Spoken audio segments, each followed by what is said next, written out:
بسم اللہ الرحمن الرحیم والصلاة والسلام علی رسول اللہ الامین وعلی آلہ وصحبہ اجمعین اما بعد۔ فتنۃ السراء کے بارے میں اس سے پہلے گفتگو چل رہی تھی۔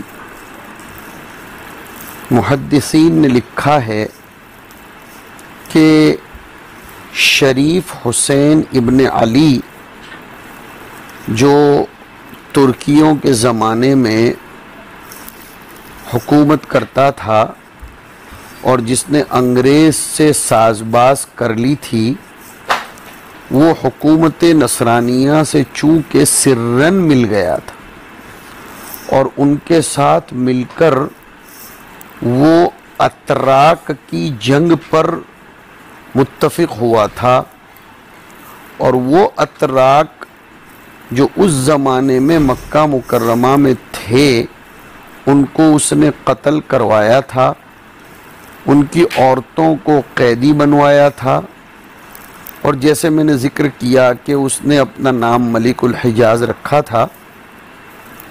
مجھے اصل آج یہ بتلانا ہے کہ اس فتنے کو فتنۃ السراء اس لیے بولتے ہیں کہ اس کا مبنی اور اس کے حدوث کے اسباب یہ سب سرن ہو رہے تھے۔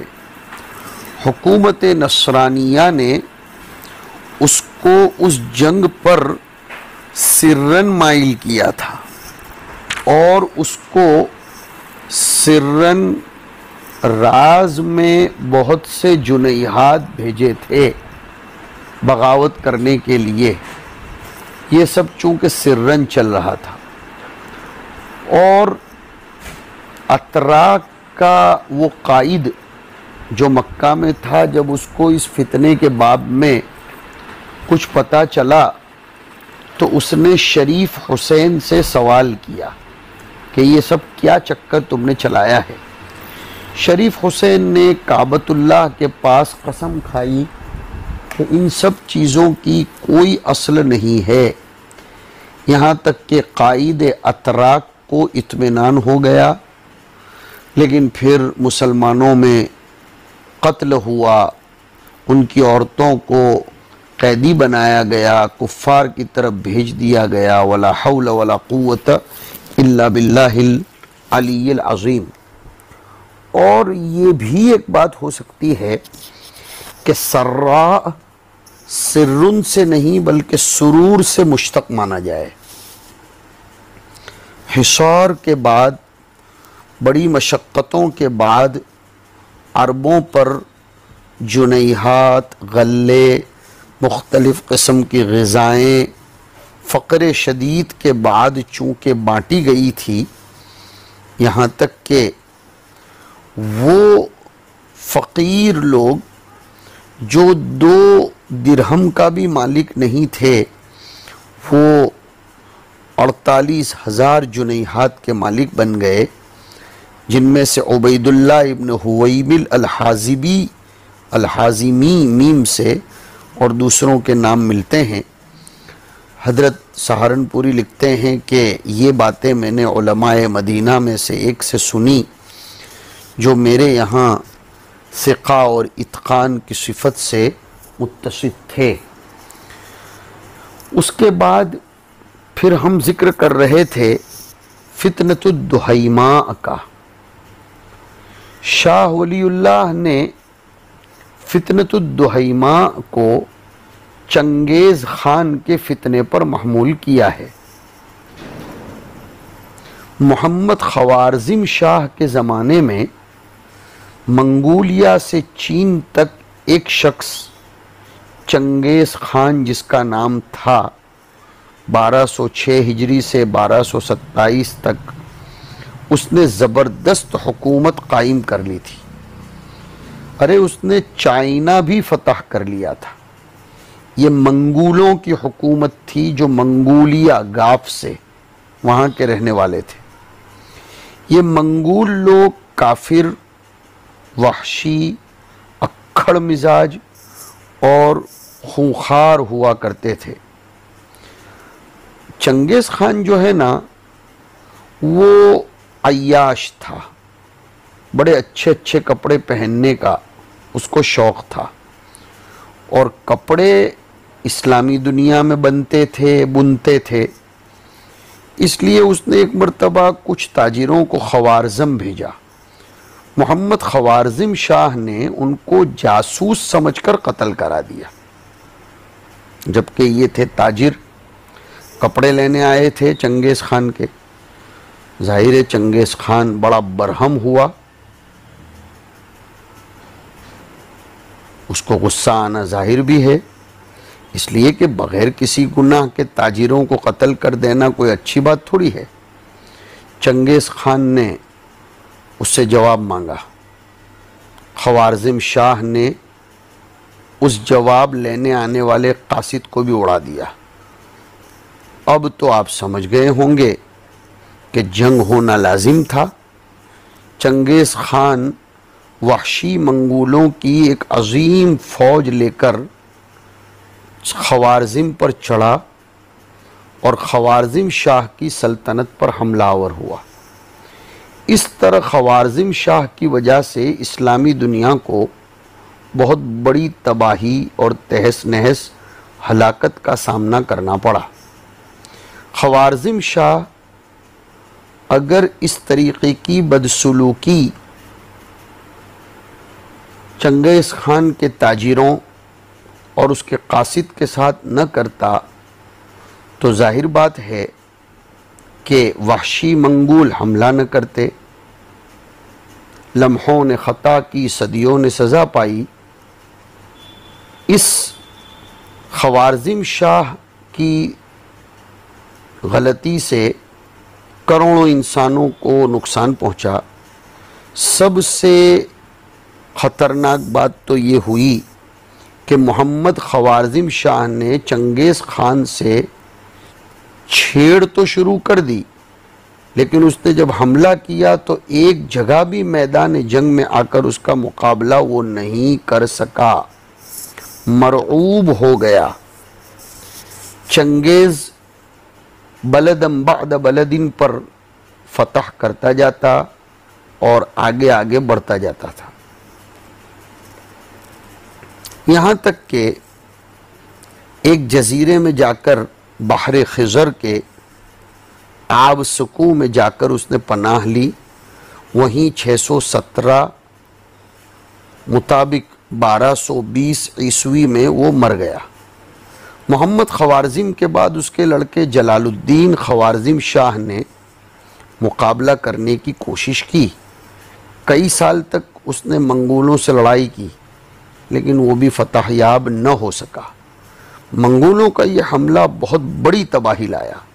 سمرقند، بخارا، خوارزم، بلخ، نیساپور سے اسلامی دنیا کے وہ تمام شہر جو ایشیا کے وسط اور ایران میں تھے، ان منگولوں نے برباد کر دیے۔ لوگوں کا قتل عام ہوا، آگ لگا دی شہروں میں، عمارتوں کو جلایا۔ اسلامی دنیا کا ایک بڑا حصہ ویران اور منہدم ہو گیا۔ مساجد، مکتبات، کتب خانے، مدرسے سب برباد ہو گئے۔ بخارا اور سمرقند جن کی آبادی کا اندازہ 10 لاکھ تک لوگوں نے لگایا ہے، تباہ ہو گئے۔ خوارزم میں قتل عام کے بعد منگولوں نے دریائے جیجون کا بند توڑ دیا، جس سے پورا شہر پانی میں ڈوب گیا۔ چنگیز خان خوارزم شاہ کی سلطنت کو تباہ کر کے پھر رئی، ہمدان اور آذربائیجان تک تمام شہروں کو تباہ کر کے منگولیا واپس چلا گیا اور کچھ عرصے کے بعد مر گیا۔ لیکن 50 سال کے بعد اس کے پوتے ہلاکو خان نے ایک قدم اور آگے بڑھایا۔ اس نے بغداد پر قبضہ کرنے کا ارادہ کر لیا، جو اس وقت اسلامی دنیا کا سب سے بڑا شہر تھا۔ تو شاہ ولی اللہ نے فتنۃ الدہیمہ کا مصداق یہ چنگیز خان کے فتنے کو بتایا ہے۔ حضرت سہارنپوری اس فتنے کے بارے میں فرماتے ہیں کہ یہ فتنہ ابھی ہوا نہیں ہے، حضرت مہدی علیہ السلام کے نکلنے سے کچھ پہلے ہوگا، اور پھر چلتا رہے گا حضرت عیسیٰ علیہ السلام کے آنے تک۔ پھر حضرت عیسیٰ علیہ السلام جن کے ساتھ حضرت امام مہدی علیہ السلام ہوں گے، دجال کا پیچھا کریں گے، اس کو قتل کر ڈالیں گے، وہ اخیر زمانے میں ہوگا۔ اور حضرت کی بات کی تائید اس سے بھی ہوتی ہے کہ حدیث میں الفاظ ہیں فَإِذَا كَانَ ذَلِكَ فَانْتَظِرُوا الدَّجَّالَ مِنْ يَوْمِهِ أَوْ مِنْ غَدِهِ۔ پتہ چلا کہ یہ فتنہ ابھی ہوا نہیں ہے، ہونا باقی ہے، اور وہ آخر زمانے میں ہوگا،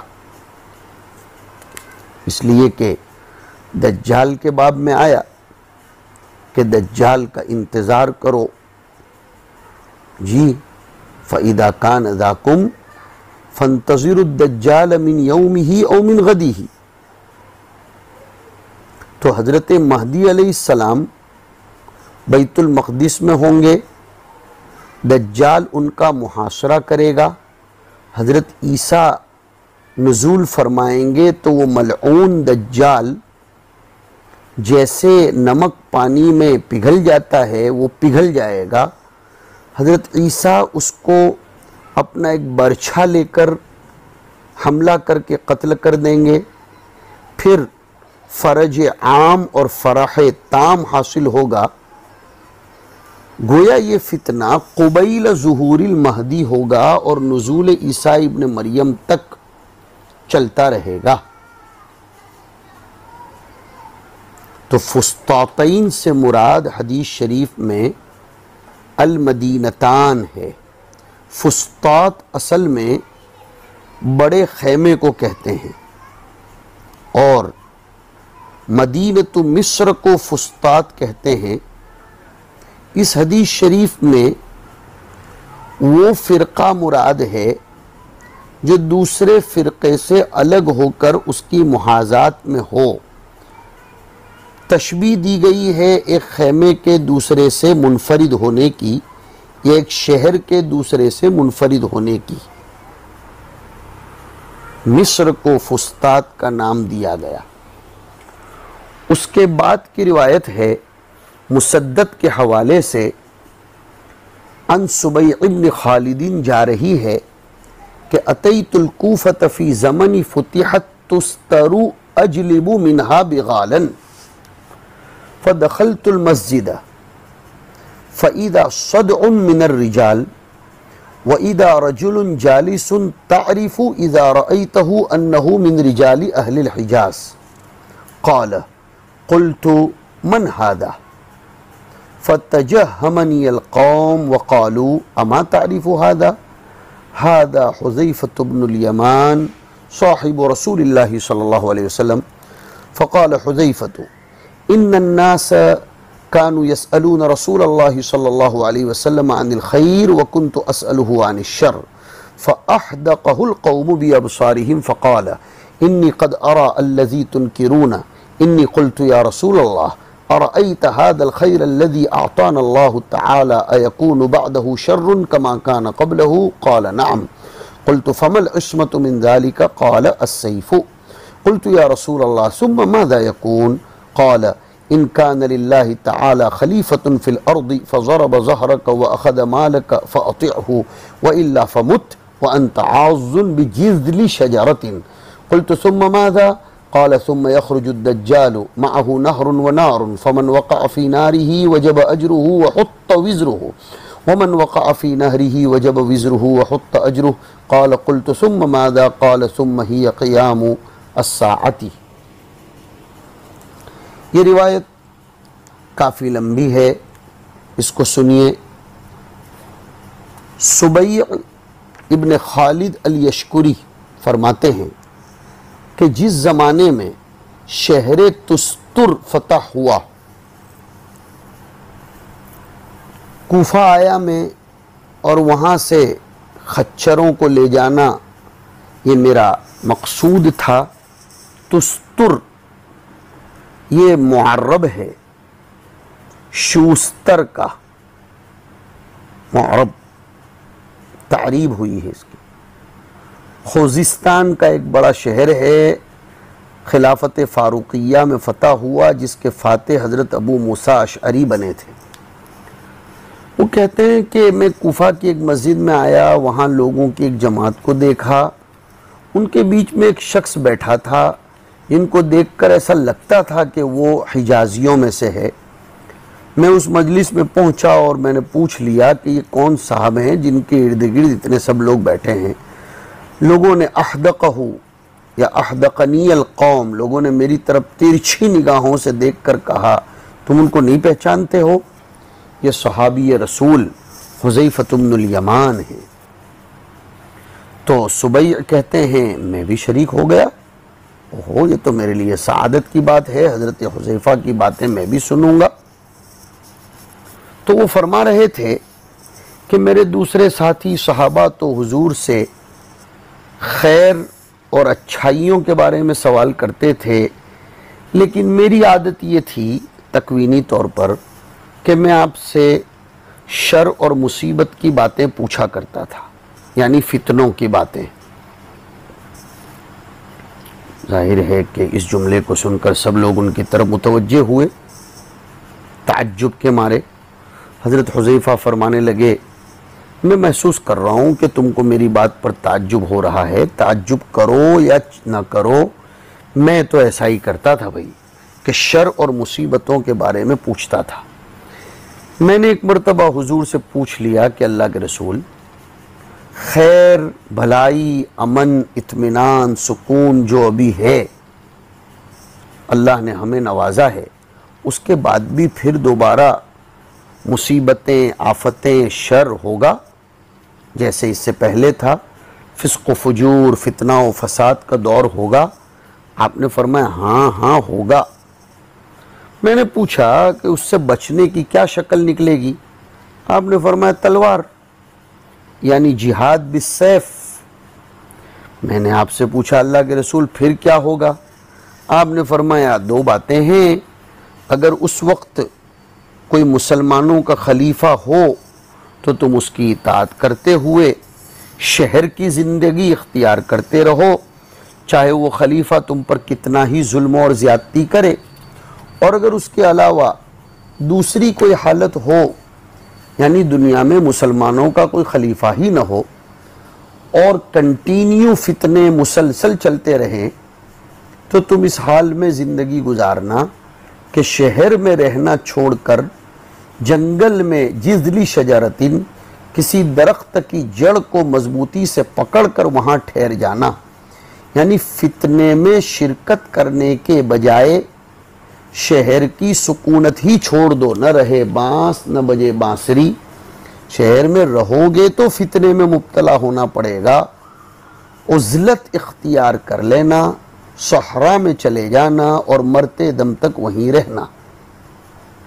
میں نے تفصیلاً پھر کیا ہوگا پوچھا، حضور نے فرمایا پھر دجال نکلے گا جس کے ساتھ دو نہریں ہوں گی، ایک پانی کی اور ایک آگ کی، پانی کی نہر اور آگ کی خندق۔ پس جو اس کی آگ میں گرنے کو پسند کرے گا اللہ کے یہاں اس کو بہت ثواب ملے گا اور اس کے گناہ معاف ہو جائیں گے، اور جو اس کے پانی کی نہر کو پسند کرے گا تو اس کا گناہ پکا ہو جائے گا، گنہگار ٹھہرے گا، نیکیاں سب برباد ہوں گی۔ یعنی دجال جب نکلے گا تو وہ چونکہ دعوی الوہیت کرے گا اور عجیب عجیب کرشمے بتائے گا اور لوگوں کے سامنے یہ بات رکھے گا کہ جو شخص میری الوہیت کو مانے گا تو اس کے لیے تو پانی کی نہر ہے، اور جو تسلیم نہیں کرے گا تو اس کے لیے یہ آگ کی خندق ہے جس میں اس کو میں جھونک دوں گا۔ حالانکہ آپ نے پڑھا ہے کہ جو پانی ہے وہ آگ ہوگا اور آگ پانی ہوگی حقیقت میں۔ ایک دوسری حدیث میں ہے کہ تم اس کی آگ کو اختیار کر لینا، اس لیے کہ جس کو وہ آگ سمجھ رہا ہے وہ آگ نہیں بلکہ پانی ہے، اور جس کو وہ پانی سمجھ رہا ہے پانی نہیں بلکہ آگ ہے۔ اور ایک روایت میں ہے کہ دجال کے ساتھ جو چیزیں ہیں، حضرت حذیفہ ان کے بارے میں فرماتے ہیں کہ ان چیزوں کی حقیقت جتنی مجھے معلوم ہے اتنی اس کو خود کو بھی معلوم نہیں ہوگی۔ پھر میں نے پوچھا کہ خروج دجال اور اس کا کام جب تمام ہو جائے گا حضرت عیسیٰ علیہ السلام کے ذریعے، اس کے بعد کیا ہوگا؟ تو کہا پھر قیامت آ جائے گی۔ آپ دیکھ رہے ہیں کہ حضرت حذیفہ حضور سے آئندہ کے حالات کے بارے میں ایک کے بعد دوسرے سوال کرتے رہے اور حضور انہیں جواب بھی دیتے رہے۔ حضور ذرا بھی چیں بجبی نہیں ہوئے، بلکہ جواب باصواب سے حضرت حذیفہ کو مطمئن فرماتے رہے۔ یہ آپ کی کمال شفقت اور ہمدردی تھی۔ لَقَدْ جَاءَكُمْ رَسُولٌ مِّنْ أَنفُسِكُمْ، اب کا ٹکڑا خاص ہے، عزیز علیہ ما عنتم، تم جس فتنوں میں پڑو گے حضور پر وہ شاق گزر رہا ہے۔ اور حضور نے فرمایا نہیں انما انا لکم بمنزلۃ الوالد اعلمکم دینکم، لہذا اس سے ہمیں حضور اکرم صلی اللہ علیہ وسلم کی فتنوں کی نشاندہی کرنے کی طرف بھی اشارہ ہو رہا ہے، اور حضور اکرم صلی اللہ علیہ وسلم کی کمال شفقت کی طرف بھی ہمیں اشارہ مل رہا ہے۔ یہ روایت خوب دھیان سے بار بار سنو اور سمجھو، اور حضرت حذیفہ رضی اللہ تعالیٰ عنہ کے لیے ہمیں خوب دعائیں اور ان کو پڑھ کر بخشنا چاہیے کہ انہوں نے ہمارے باب میں بہت سی باتیں یکے بعد دیگرے پوچھ لیں جس سے ہمیں فائدہ ہو رہا ہے۔ وصلی اللہ علی النبی الکریم۔